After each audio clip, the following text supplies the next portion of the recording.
Hi Scorpio, welcome to Higher Source Tarot for your January 2021 Is It in the Cards Love Tarot reading. This is for all Scorpio, Sun, Moon, Rising, and Venus. If you are new to the channel, I post new readings every Friday and then typically again on Monday or Tuesday. So if a reading doesn't resonate with you, you can always check back in a couple of days and watch a new reading. You could check a different part of your chart, or you could even watch an older reading if the title speaks to you in some way. It's sacred divination, so the readings are timeless. And if you haven't subscribed yet, I'd love to invite you to join us and become a subscriber. That will also let you know when new readings are posted here. So let's begin and get the advice for Scorpio. Sun, whoops, we'll leave those out. Moon, wow, the cards are really jumping. I just want to keep control of the whole deck so we're not doing a 30 card reading, okay? So anyway, we'll leave those out, but we'll keep control somewhat loosely of the rest. Okay, let's see. What else do you need to tell Scorpio, please? What other messages? Okay. All right, so we're still going to do our reading the same setup. 3 cards for you, 3 cards for the person you're attracting, 3 cards for the advice, and then we'll see what these are. There's 2 of them here.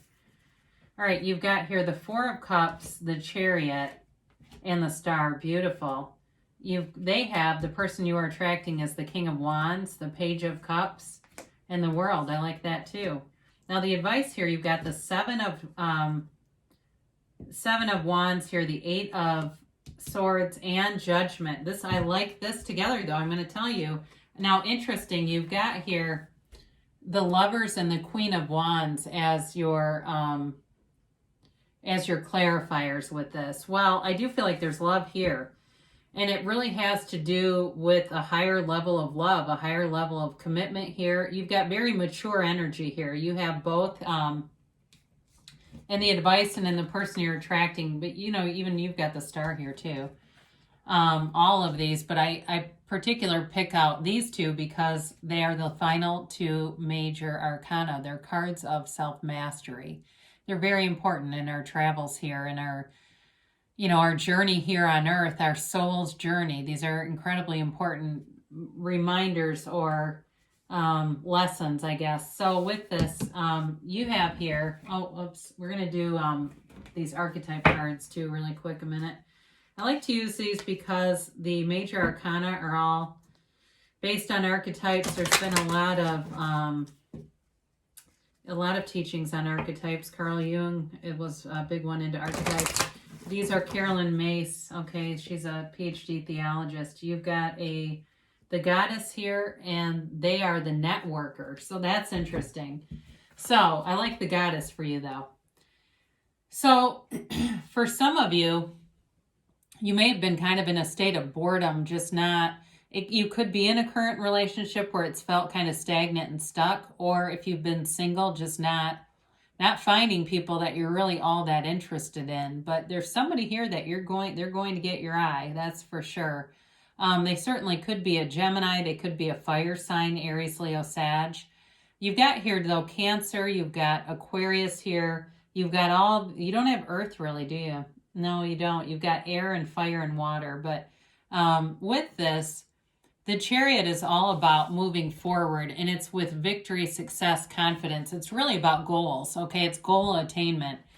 And interestingly enough, the Star card is mainly, one of the key things about this is wish fulfillment. So I do feel like you are using your powers of discernment in terms of attracting someone. You're not here just to be with anybody, just to be in something. That's not what's happening. This is about meeting a match. Meeting somebody that's a soulmate. If you're already in this, you've definitely got love here. So if you're in something that's been stagnant, it's going to be moving forward. And there may just be too much ego attachment at some level. Now the Star card, she poises herself on the seat of the soul, this pool of consciousness where she's pouring the emotions or the water back into. That's our soul, and it's also, so it's a reference to connecting at the soul level, the way she balances her foot on the soul, but also on the earth. It's that connection between universal intelligence and our physical plane, our physical body. So they're saying meditate, listen to spiritual teachings, you know, do whatever you need to do to ground yourself and get yourself connected to source energy, because that's how things end up turning. And, you know, if we can manifest a breakup, if we can manifest heartache, we can manifest pure joy. We are that powerful. You can manifest happiness. And they're telling you, you've got it right here. So you're the goddess. I like this for you, because I think of Scorpio in that way.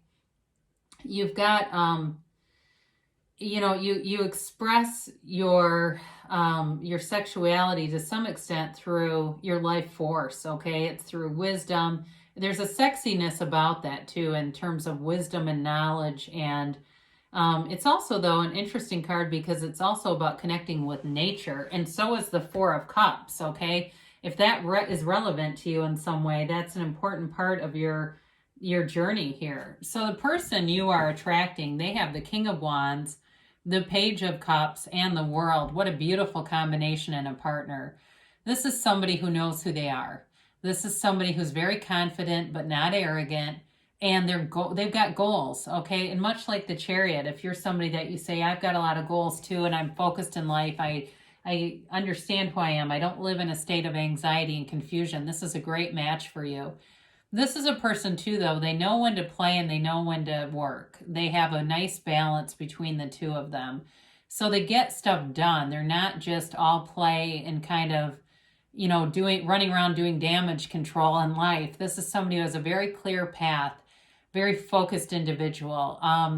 For some of you, the World here is really your life partner. It's the dancer of the tarot, but it's the dancer in life, okay?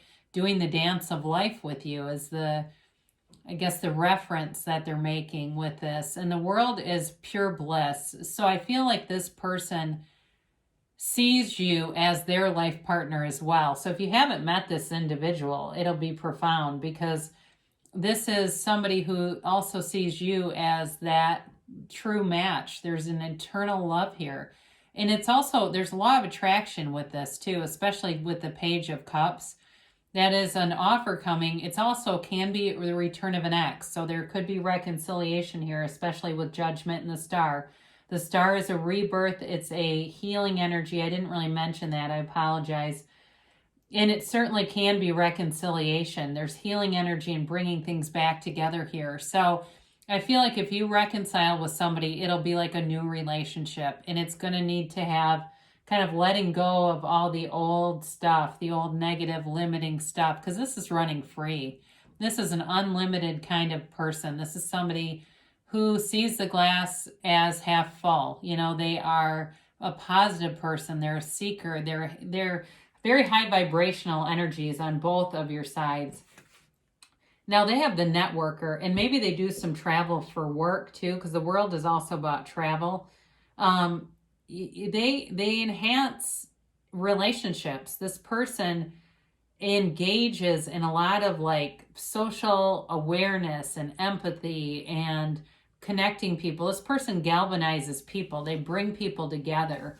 So there's something about that that's going to be important. Now, your advice here, you've got the Seven of Wands, the Eight of Swords, and Judgment. And what I like about this energy is the Seven of Wands is about moving forward regardless of any obstacles. You have the alignment here to find solutions quickly. And when we're in alignment, it doesn't mean that problems never happen. It's just that we find solutions with ease. The Eight of Swords is really about being captive to the ego mind. It's like letting the mind take the wheel, and we have to be aware of that. I just listened to the audio book, The Greatest Secret. I think it's very newly released. It's Rhonda Byrne who created The Secret after she hit a wall. After creating The Secret, right? And she went on this like further expedition. And so they talk a lot about really what the mind is, and any information you can get about that to enlighten yourself will help. If you find that you are being terrorized by thoughts, you're having anxiety about something, that's what it is. It's just the mind. And that damn mind, I mean, it seems like it knows us. It seems like it's us because it has quite a bit of information on us, but it's not. So with Judgment, it's your ability to separate from that. It's Archangel Gabriel blowing this horn of ascension, and it's rising up. Those coffins represent the ego. It's rising free of that. It's Judgment Day. It's getting, for some of you, it may be a decision because you have the Lovers here too. But I feel like there's definitely love here. There's no doubt about it. So Judgment too is also a healing energy. It's one of moving forward, and it's of self-mastery. So these clarifiers come through. And I feel like it's almost like making a decision to love and knowing that that's who you really are. You know, the Lovers is a relationship that, you know, this is also too in terms of, this is Archangel Raphael here. You've got two archangels represented in this reading. It's being able to overcome any obstacle in a relationship, but it's also a relationship that changes how you look at things. And the Queen of Wands just represents passion. She represents taking action. So for some of you, they're telling you need to take action here. And if there's some decision that needs to be made, then it's time to make it, because there's something important with those two being kind of flying out like that about moving forward, taking action. So getting out of that Eight of Swords energy for sure. If there's too much thinking, especially if you're feeling like a manifestation is not coming, then they're telling you to do other things so that you can drop the desire. You know, I won't get into that too far because we're kind of getting up in the time here, but I was going to tell you another story and then I thought, no, I'll save it for another day. All right, so you have here, whoops, we'll get that in a minute, helpful people. So again, somebody here is bringing people together. So if it's not your person here, then there's somebody else involved in this that's going to just be there at the right time. We talked about meditation. They're telling you meditation brings answers. So quieting the mind and connecting with your source, improving health. So for some of you, this is part of raising your vibration, getting away from processed foods, drinking more water, getting into simplifying your diet, improving your health in general, exercising, being outside if it's an area where you can do that and it feels good to you. So you have here with the timeline, perfect timing. I mentioned before, when you're in alignment, you can't catch a struggle. You have perfect timing. The right people seem to show up. Things seem to happen. So they say don't stop. So there's love here for you, Scorpio. And I love you too. And I'll be back again soon.